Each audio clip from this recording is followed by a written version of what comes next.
안녕하세요. 축구 전문 기자 한준입니다. 대한민국 국가대표 선수인 김민재 선수와 이강인 선수의 유럽 B클럽 이적설 2023년 유럽 축구 이적 시장을 더욱더 뜨겁게 만들고 있는데요. 이 두 선수의 이적이 사실은 많은 다른 흥미로운 이적설과 연관성을 갖고 있어요. 연쇄적인 소문으로 인해 이강인 선수의 파리에서의 입지 그리고 파리와의 협상 상황이 크게 달라질 수 있는 소식들이 나오고 있는데요. 이강인 선수가 어떤 선수가 뛰게 될지 또 이강인 선수를 원했던 팀들의 행보, 파리 생제르맹이 꼭 이강인 선수의 유일한 행선지는 아닐 수도 있다라는 얘기들이 나오고 있는데 최근 이적 시장의 소식을 통해 이강인 선수의 상황 짚어드리도록 하겠습니다.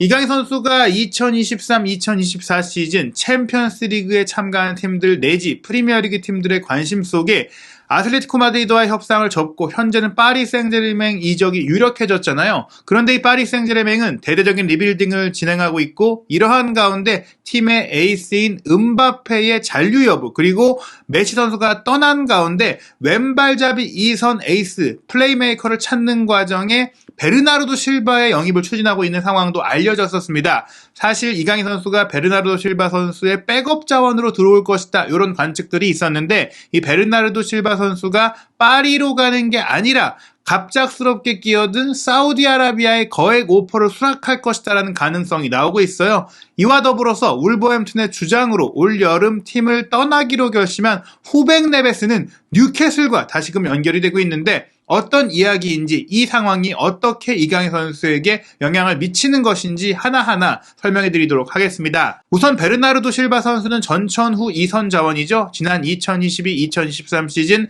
맨체스터 시티가 트래블을 달성하는 데 있어서 1등 공신 중에 한 명입니다. 왼발잡이로 오른쪽에서 가운데로 꺾어 들어오는 이런 커트인 플레이뿐 아니라 부지런한 전방 압박과 또 탈압박 능력과 어떻게 보면 분명히 검증됐고 완성된 선수로서 이 선수가 동시에 이제 파리로 온다라고 했을 때 이강인 선수는 베실바의 백업으로 베실바를 보면서 잘하면서 흡수하면서 로테이션 자원으로 쓰게 되지 않을까 이런 생각들이 많이 있었거든요. 그런데 미국의 세계적인 뉴스 채널이죠. CNN이 이제 각 지역판도 운영하고 있는데 CNN 포르투갈판에서 굉장히 믿을만한 매체잖아요. 베르나르도 실바가 사우디아라비아 클럽 알힐랄과의 계약이 근접했다라고 보도를 한 거예요. 이 매체뿐 아니라 다수의 매체들이 올여름을 끝으로 맨시티를 떠나기로 결심한 베르나르도 실바가 유럽의 다른 빅클럽으로 가려다가 사우디의 거액 제안에 마음이 움직였다라는 얘기들이 나오고 있는데 사실 베르나르도 실바가 아직 20대 후반의 한창인 전성기의 나이임에도 불구하고 이런 결정을 할 수 있는 이유는 일단 영국 내 생활에 조금 본인이 힘들어했던 부분들 때문에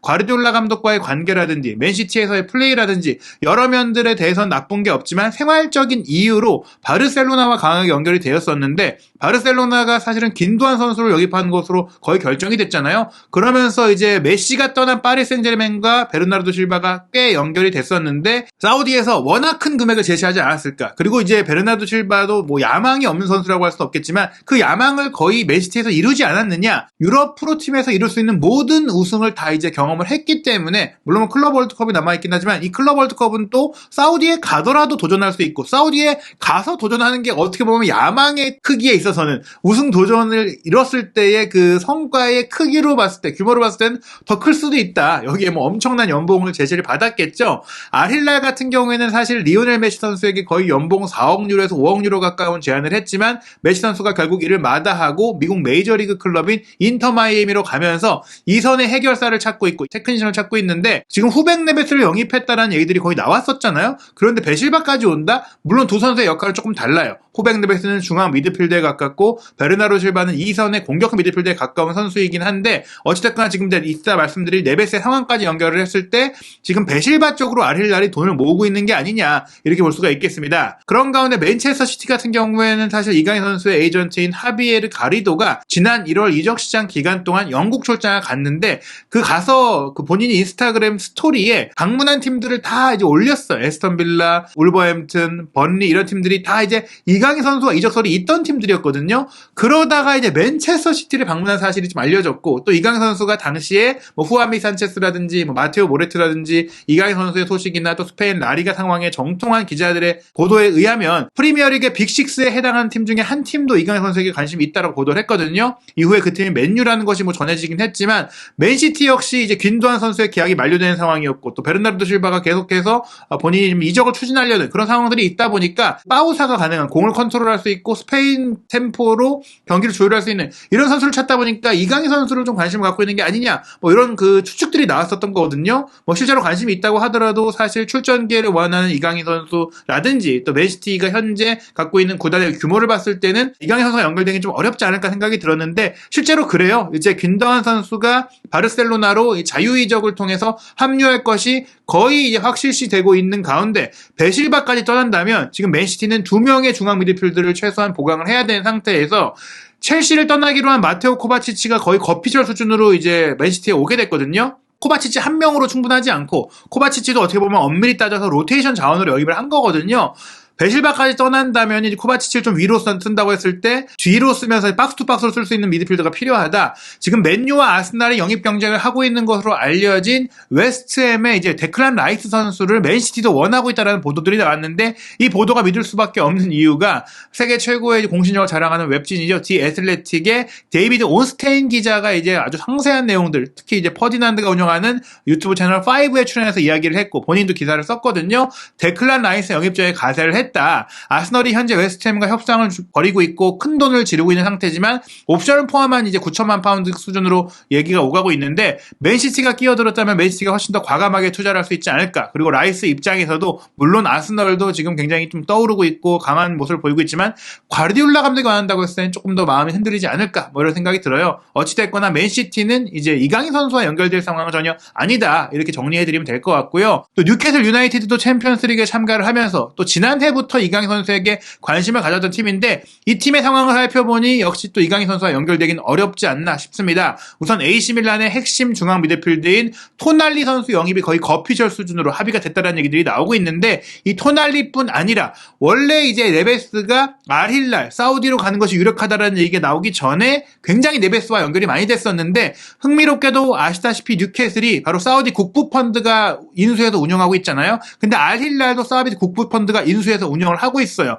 지금 네베스가 알힐랄로 오게 됐는데, 베실바도 알힐랄로 올 수 있게 됐다는 상황이 얘기가 나오자마자 포르투갈 매체인 오조구에서 이 네베스는 뉴캐슬로 임대돼서 챔피언스리그를 뛸 것이다, 이런 얘기가 나온 겁니다. 사실 뭐 베실바 같은 경우에는 이미 챔피언스리그 우승을 이번에 했고 많은 또 유럽 내 커리어를 이뤘기 때문에 이제는 돈을 벌고 조금은 이제 아시아에서 편안하게 축구를 할 수 있는 그런 그 마음의 여유가 있지만, 네베스는 아직 야망이 있는 선수거든요. 그러니까 알힐랄이 네베스를 쓰려고 했으나 베실바가 오게 됐으면 네베스를 위해서 한 시즌 정도 뉴캐슬에 임대를 가서 챔스도 뛰고 좀 본인이 야망을 펼치고 또 본인의 가치도 높여서 돌아와라, 요걸 용인할 수가 있다. 결국 토날리와 네베스가 뉴캐슬에 가게 된다면 뉴캐슬이 이제 이강인 선수를 원할 가능성은 완전히 또 사라지게 된다, 이렇게 보시면 될 것 같고요. 또 맨체스터 유나이티드 같은 경우도 라이스를 원하고 또 그 파트너로 메이슨 마운트를 원하고 있는데, 이 메이슨 마운트를 첼시에서 데려오려는 협상들이 난항을 겪고 있다는 상황들이 있었지만 첼시가 요구액을 줄인 것 같아요. 왜냐? 첼시가 최근에 이제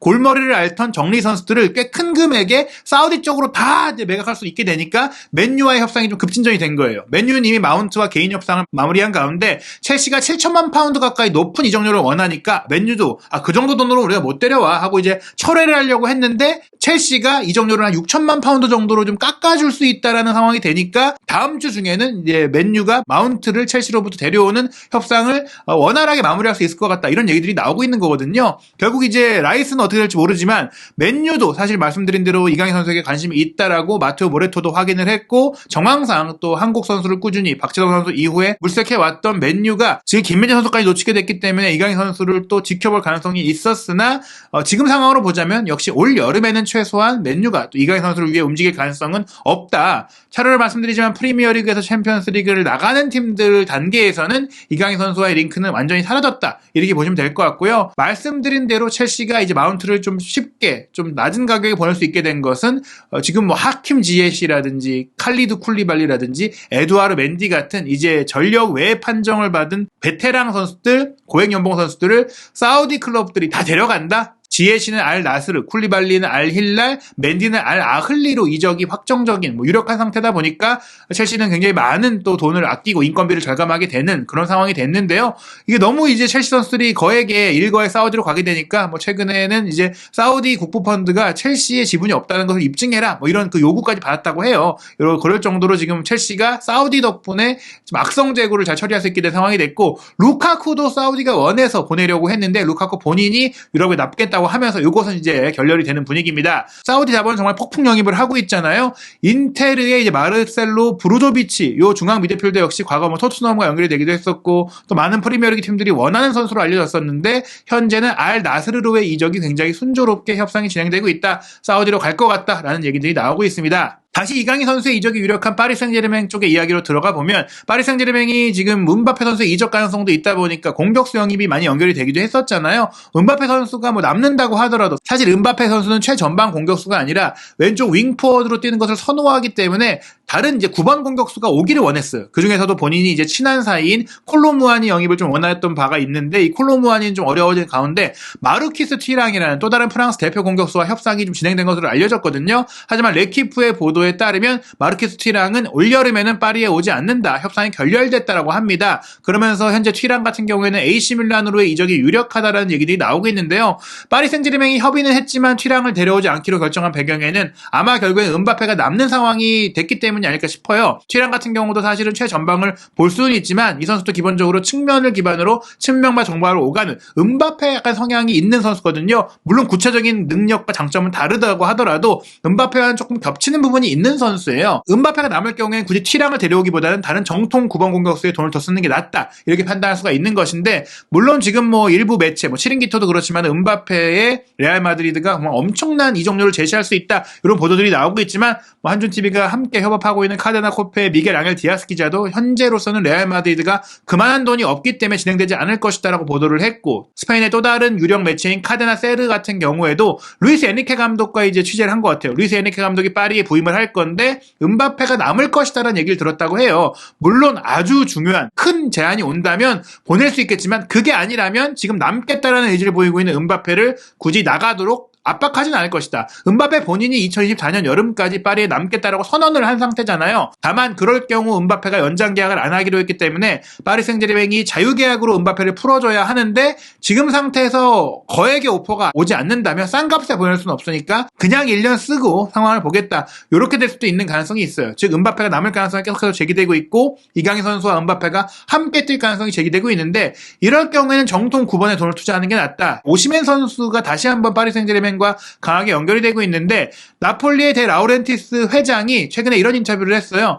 2년 연장 계약에 거의 유력한 상태다. 오시멘은 나폴리에 남을 것이다, 이런 얘기를 했지만 절대 판매 불가라고 내가 말한 건 아니다. 아주 좋은 오퍼가 온다면 이적시킬 수 있다라고 했는데, 지금 이제 오시멘에 대해서 원하는 나폴리 회장의 그 이적료가 한 1억 8천만 유로 정도 된다고 하는데, 파리 생제르맹이 이제 애초에 1억 2천만 유로에서 1억 2,500만 유로 정도를 제시를 했다가 옵션 포함해서 1억 5천만 유로까지 줄 수 있다. 이러면 간극이 크지 않잖아요. 이탈리아의 이적시장 전문 기자라고 할 수 있는 알프레도 페돌라 같은 경우에는 결국 파리 생제르맹이 어떤 옵션을 붙여서라도 오시멘을 좀 데려올 수 있는, 나폴리를 설득할 수 있는 조건을 제시할 수 있다는 보도를 하고 있어요. 이럴 경우 파리 생제르맹이 이제 은바페를 내년에 자유로 내준다고 하더라도 지키면서 챔피언스리그 우승에 도전할 수 있는 그런 스쿼드를 구성할 수가 있다. 현재 돌리는 이적 시장의 소문들을 기반으로 다음 시즌의 예상 라인업을 보면 4-3-3을 기반으로 이제 운영을 한다고 가정을 했을 때는 이강인 선수는 분명히 이제 백업 자원으로 뛸 수밖에 없습니다. 오시멘이 온다면 오시멘이 최전방 주전이고,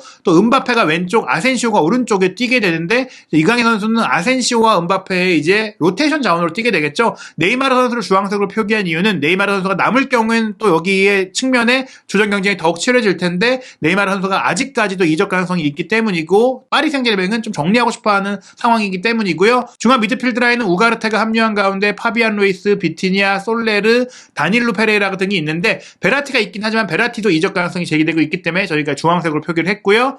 또 이강인 선수가 가장 즐겨하는 10번 자리를 쓰게 될 경우에는 주전으로 뛸 수가 있어요. 네이마르가 떠날 경우죠. 네이마르가 남는다면 여전히 오시멘, 음바페, 네이마르, 아센시오가 뛰면서 이강인은 이 선의 모든 자리에 로테이션 멤버로 뛸 수가 있는데요. 다시 말씀드리지만 네이마르가 떠난다면 요 대형에서는 이강인 선수가 주전으로 뛸 수도 있다라고 볼 수가 있겠고, 두 명의 중앙 미드필드는 베라티, 루이스, 비티냐, 우가르테, 솔레르 등 많은 선수들이 있는데, 솔레르도 한 칸 앞으로 올라올 수 있는 선수긴 하지만 창의성에 있어서는 이강인 선수보다 부족하기 때문에 이 자리를 두고 경쟁한다면 이강인 선수가 앞설 수가 있다. 특히 저는 이제 역삼각형의 메잘라로 뛰는 4-3-3으로 뛰더라도 이강인 선수가 이제 메잘라 자리에서 충분히 경쟁력이 있다고 보지만, 이 자리는 이제 파리가 워낙 선수가 많잖아요. 그래서 현재로서는 이강인 선수는 아센시오의 로테이션 자원이 될 가능성이 좀 크다라고 봐야 될 것 같습니다. 물론 이런 상황들 여전히 정리돼야 될 이적들이 있고, 또 음바페가 정말 남을지, 오시멘이 올지, 네이마르는 어떻게 될지 많은 부분들이 얽혀 있어요. 또 이강인 선수도 아직 파리로 가는 게 오피셜이 난 상태는 아닌데요. 다만 최근에 파악한 바에 따르면 여전히 이강인 선수의 가장 유력한 행선지는 파리 생제르맹이고, 다른 그 프리미어리그 팀들이라든지 챔피언스리그 진출 팀들이라든지 뭐 이런 것들을 봤을 때는 뭐 이강인 선수가 파리로 가는 것 외에 옵션을 좀 고려하기는 어려워 보입니다. 과연 이강인 선수의 최종 행선지는 언제쯤 결정이 될지, 또 이강인 선수가 다음 시즌 파리에서는 어떤 선수들과 뛰게 되는 게 결정이 될지 시시각각 변하는 상황 한준TV에서 빠르게 전해드리도록 하겠습니다.